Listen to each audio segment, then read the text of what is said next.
Siapa yang akan menyangka Manchester United menang melawan Liverpool? Gila.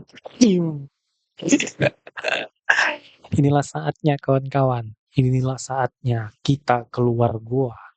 Ceritakan ke orang-orang betapa hebatnya Manchester United. Mampu back-to-back win lawan Sunderland, lawan Liverpool. Seperti biasa ya, sebenarnya ketika nonton MU dan Liverpool sebelum pertandingan udah merasa bahwa ya udah kalah. Yang penting nggak kebobolan banyak. Yang penting nggak lebih dari satu. Itu udah bahagia.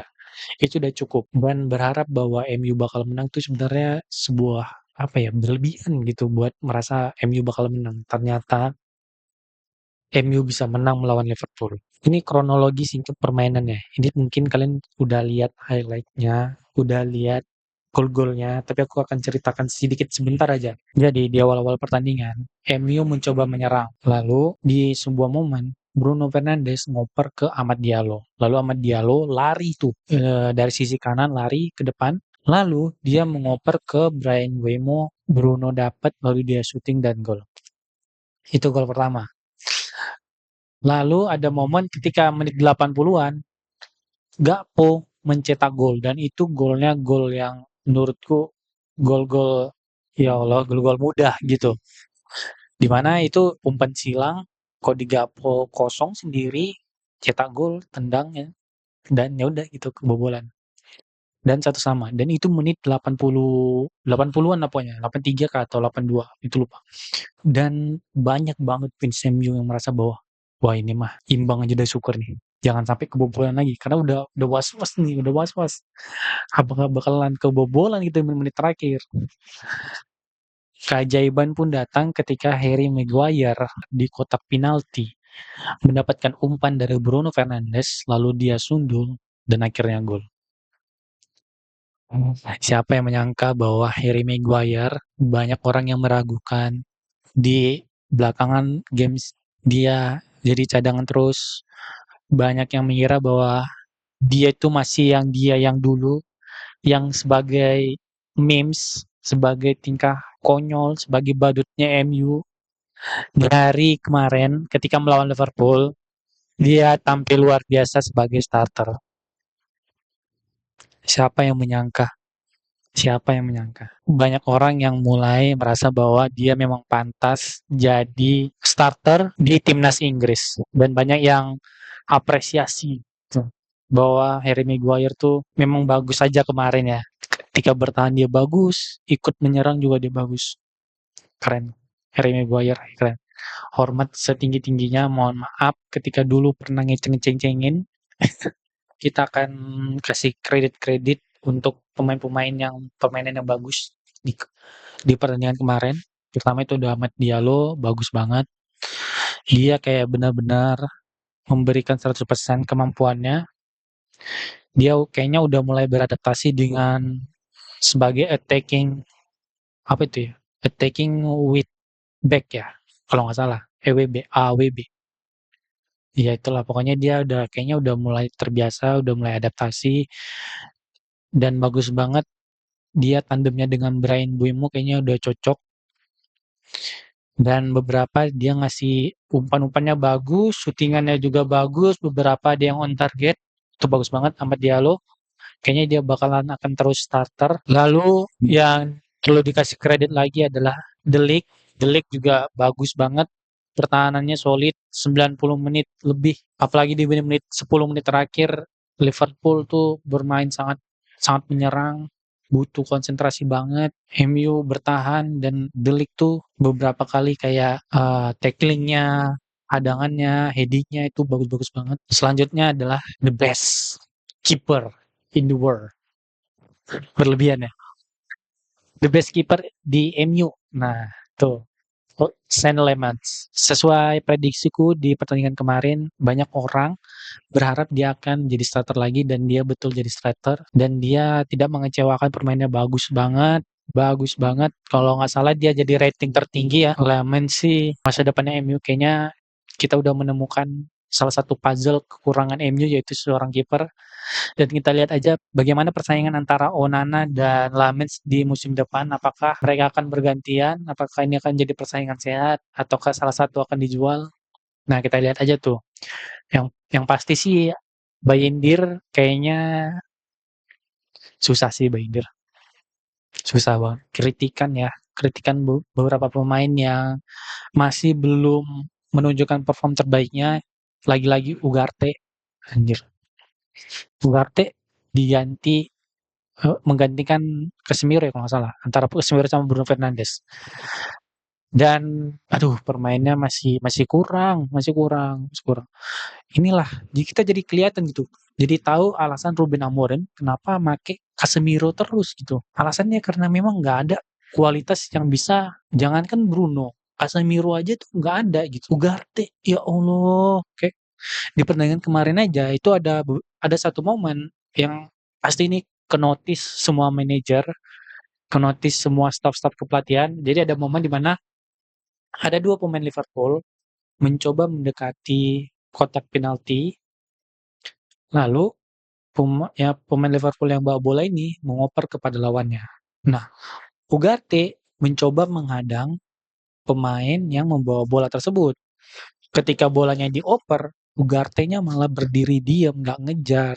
Itu yang lebih parahnya lagi, pemain Liverpool yang dioper ini bisa memberikan shooting gitu. Untung Lemans jago tuh. Tuh Ugarte pasti kenotis tuh. Kemungkinan besar kalau Casemiro nggak ada akumulasi kartu atau dia cedera, kayaknya Ugarte bakalan jadi cadangan lagi. Nah, Kobe Menu juga nggak jauh beda. Dia memang mungkin nggak begitu kelihatan, tapi karena nggak kelihatan, jadi kita nggak apa apa spesialnya Kobe Menu gitu. Jadi kita nggak melihat kemampuannya gitu yang dulu. Ini kayaknya udah mulai terpola. Casemiro itu kan nggak sanggup main 90 menit. Dia pasti akan diganti entah menit 70 atau menit 80. Nah, itu sebenarnya jadi kesempatan buat Kobe Menu. Masa sih Kobe, Anda saingan sama Ugarte aja kalah? Masa sih Ugarte? Masa sih Ugarte nggak bisa Anda kalahkan? Kobe. Karena pilihannya siapa lagi gitu. Kalau misalkan Casemiro dia udah masuk menit 70 dan harus diganti, kan pilihannya cuma dua, Kobe Menu atau Ugarte. Lisandro Martinez masih cedera. Dia kan bisa tuh jadi gelandang bertahan. Jadi ini kesempatan banget buat Kobe Menu buat menunjukkan performanya. Semoga ya terus dikasih kesempatan lah buat Mang Ruben ya. Buat kasih kesempatan buat Kobe Menu untuk terus main ya 20 menit, 30 menit. Yang penting ada kesempatan buat main sehingga dia terus beradaptasi dengan formasi, dengan taktik dan ada momen di mana Casemiro kontraknya akan habis dan penggantinya adalah Kobe Menu. Harapannya sih kayak gitu ya. Atau skenario yang ada di kepalaku gitu. Nah, terus kita akan beralih ke rumor-rumor. Rumor atau berita pertama yang membahagiakan adalah ternyata di bursa transfer kemarin ada dua orang yang dipanggil untuk mencari klub baru. Pertama adalah Garnacho, terus yang kedua adalah Ugarte. Waduh, itu ternyata Ugarte disuruh mencari klub baru. Tapi nggak tahu gimana, kayaknya manajemen MU masih pengen Ugarte ada di MU. Feelingku sih di bursa selanjutnya Ugarte bakalan pindah kayaknya ya kalau dia mainnya kayak gini terus dan itu membuka kesempatan lagi buat Kobe Menu gitu. Jadi kita sabar aja gitu. Kobe Menu ini pasti bakalan main gitu. Cuman waktunya aja yang belum tepat gitu. Pasti main gitu di musim depan. Aku yakin Kobe Menu bakalan lebih sering main kalau misalkan MU nggak mendatangkan pemain gelandang. Walaupun feelingku MU bakal mendatangkan pemain gelandang di musim depan. Nah, itu rumor yang pertama. Lalu rumor selanjutnya adalah tentang kenapa Benjamin Sesko itu nggak dimainkan. Di setelah pertandingan, Ruben Amorim itu kan di interview ya. Terus dia bilang Benjamin Sesko tuh nggak dimainkan karena alasannya bahwa Liverpool itu punya dua back tinggi, Konate dan Van Dijk. Sehingga kalau misalkan kita bermain bola-bola atas, yang dimana itu adalah kelebihannya Benjamin Sesko, maka itu akan jadi apa ya, jadi lebih sulit gitu untuk ngelawan dua back ini, Konate dan Van Dijk, karena secara duel udara juga mereka lebih unggul gitu. Itulah kenapa Benjamin Sesko nggak dimainkan. Walaupun ketika pertandingan kemarin dia kan jadi pemain pengganti dan menurutku tuh agak ya lumayan bagus lah. Dia bisa kontrol bola, dia bisa beberapa kali defense yang bagus dan nggak tahu ya di pertandingan selanjutnya apakah Benjamin Sesko akan dimainkan lagi atau enggak. Terus soal ya tentang apa yang terjadi di sosmed juga ini mulai terpecah-pecah nih. Kalau kita ingat ya, ada kemarin tuh tentang Ruben out, Ruben Amorim out. Itu karena dia nggak ngerubah formasinya. Nah, setelah menang melawan Liverpool ini kayak ada sebuah kubu baru nih di fans MU di mana bahwa orang-orang ini orang-orang yang rasa bahwa kayaknya nggak apa-apa deh formasi 3-4-3 ini. Iya kan, 3-4-3 kan. Kayaknya nggak apa-apa deh karena kita bisa menang kok dengan formasi ini. Dan itu kayak banyak fanbase MU tuh udah mulai luluh gitu. Banyak juga ya fanbase MU yang mulai percaya. Tapi sih saranku jangan percaya itu. Ini MU loh. Hari ini menang, besok bisa kalah. Lawan Grimsby aja kalah. Ya udahlah itu aja. Kalau menurutku ya nggak usah terlalu berharap deh. Ini walaupun kita udah menang nih back to back 2 kali menang, tapi belum tentu di pertandingan selanjutnya kita bakal menang. Bisa jadi kita bakalan lost streak nih. Bisa bisa jadi kita kalah nih 3 kali berturut-turut.